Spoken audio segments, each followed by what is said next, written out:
Hello friends, ఎలా ఉన్నారు? ICC క్రికెట్‌లో 3 సరికొత్త రూల్స్‌ని అనౌన్స్ చేయడం జరిగింది.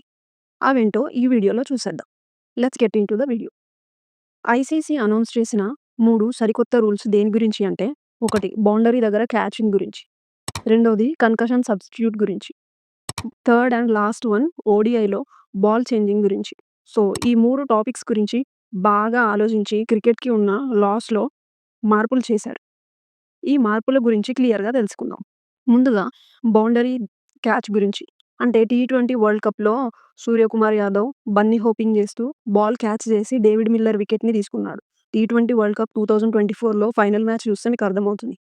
అలా బాల్‌ని గాలిలో ఉండే విధంగా చూసుకొని బౌండరీ బయటికి వెళ్ళి మళ్ళీ బౌండరీ లోపలికి వచ్చి క్యాచ్ పట్టుకోవడం అనేది ఇల్లీగల్ అని, ఒకవేళ అలాంటి క్యాచ్ తీసుకునే సిట్యుయేషన్ వస్తే మాత్రం ఒకసారి మాత్రమే ప్రయత్నించాలి. రెండోసారి బన్నీ హోపింగ్ చేస్తూ క్యాచ్ తీసుకుంటే మాత్రం ఆ బాల్ 6 కిందకి లెక్క చేయబడుతుంది అని చెప్పడం జరిగింది. అంటే బౌండరీ దగ్గర బాల్‌ని క్యాచ్ చేయాల్సి వచ్చినప్పుడు కేవలం ఒకసారి మాత్రమే టచ్ చేయాలి. క్లియర్‌గా చెప్పాలి అంటే బౌండరీ లోపలికి, బయటికి వెళ్ళి, వచ్చి క్యాచ్ చేస్తే ఆ బాల్‌ని 6 కింద లెక్క కడతారు. అది వికెట్ అవ్వదు.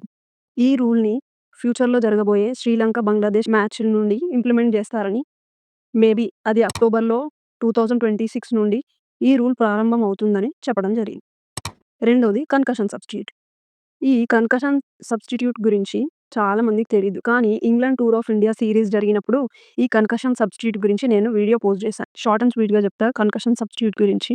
కన్కషన్ సబ్స్టిట్యూట్ అంటే ఒక ప్లేయర్ తలకి లేదా మెడ భాగానికి దెబ్బ తగిలినప్పుడు వారి ప్లేస్‌లోకి ఇంకో ప్లేయర్‌ని రీప్లేస్ చేయడం జరుగుతుంది. దీన్నే కన్కషన్ సబ్స్టిట్యూట్ అంటారు. ఈ రూల్‌లో ఎందుకు మార్పులు చేశారు అని చూస్తే, ఇంగ్లాండ్ టూర్ ఆఫ్ ఇండియాలో జరిగిన సీరీస్‌లో శివం దూబే బ్యాటింగ్ చేస్తున్నప్పుడు అతని తలకి దెబ్బ తగిలి మ్యాచ్ నుండి వెళ్ళిపోవాల్సి వచ్చింది.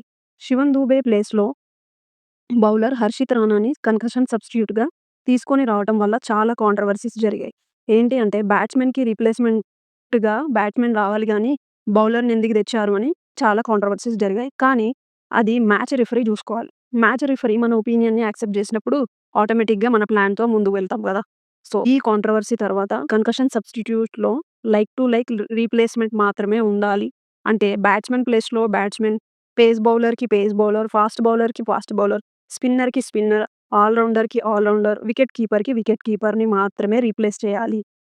అలా కాకుండా ఎవరిని పడితే వాళ్ళని ఆడించడానికి వీలు లేదు అని ఈ రూల్‌లో మార్పులు చేయడం జరిగింది. ఇంకా లాస్ట్ వన్. ఈ రూల్ ఓడీఐ ఫార్మాట్‌కి సంబంధించింది. ఉన్న 50 ఓవర్లలో 34 ఓవర్లకి 2 బంతులను ఉపయోగించడం జరుగుతుంది. అంటే 17 ఓవర్లు ఒక బాల్‌తో, 17 ఓవర్లు ఇంకొక బాల్‌తో బౌలింగ్ చేసినప్పుడు మిగిలిన 16 ఓవర్లకి ముందు వాడిన 2 బంతుల నుండి ఏదో ఒక బంతిని సెలెక్ట్ చేసుకొని వాడుకోవాలన్నమాట. ఈ రూల్ వల్ల బౌలింగ్ చేస్తున్న టీమ్స్‌కి, బౌలర్స్‌కి ప్లస్ అవుతుందని చెప్పుకోవచ్చు. ఎందుకంటే బాల్ ఓల్డ్ అవుతున్న కొద్దీ షైన్ అవుద్ది. బౌన్స్ కూడా దొరుకుతుంది. సో, ఇవన్నమాట ఐసీసీ అనౌన్స్ చేసిన కొత్త రూల్స్. నాకైతే నచ్చాయి. ప్రాబబ్లీ ఈ rules India tour of England test నుండి అమల్లోకి వస్తాయని చెప్పడం జరిగింది. ఎంసీసీ క్రికెట్‌లో అంటే బేసిక్‌గా క్రికెట్‌లో ఉండే అన్ని రూల్స్, టర్మ్స్ అండ్ కండిషన్స్ అన్నీ ఈ బుక్‌లో ఉంటాయన్నమాట. ఈ కొత్త రూల్స్‌ని కూడా త్వరలోనే ఆ పుస్తకంలోకి ప్రవేశపెడతారు అని మన ఐసీసీ నిర్ణయించడం జరిగింది. ఈ కొత్త రూల్స్ గురించి మీ అభిప్రాయాన్ని తెలియజేయండి. Thanks for watching. నమస్తే.